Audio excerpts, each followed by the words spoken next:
দেখছো বন্ধু, বৃষ্টিলে তো কাজ করতে পাই না খো। তো দুদিন এসে এসে বসে এখন কত পানি হয়েছে দেখছো, আর আবহাওয়া এখনো দেখছো খুব বাতাস হয়েছে। আর দেখতেই তো পাইছো পানিটা, এই যে পানিটা এখানেই দেখো কত পানি ধরে আছে।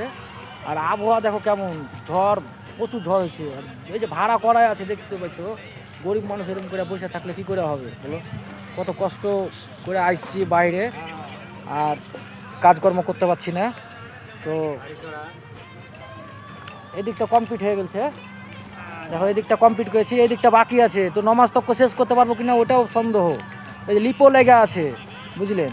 তো আপনারা ভিডিওটা, মানে ফেসবুক কোম্পানিকে বলছি, ভিডিও ভিউজ হচ্ছে না, কম হয়েছে ভিউজ। মানে একটু ভিডিওটাকে একটু হোম পেজে রাখবেন, আর সবার এখানে ভিডিওটা পৌঁছে যায়। তো আমি নিজের ভিডিও আমি নিজের মানে এতে কণ্ঠে আমি তৈরি করি। আমি কারোর কণ্ঠে হলে আমি বিভিন্ন রকমের ভিডিও আমি নিজে আপলোড করি। তো আমি রাজমিস্ত্রি আইডি আমার, মানে আইডি আমার অন্য কিছু আইডি লয়, এই রাজমিস্ত্রি আইডি থাকবে। আর আমি রাজমিস্ত্রি ভাই।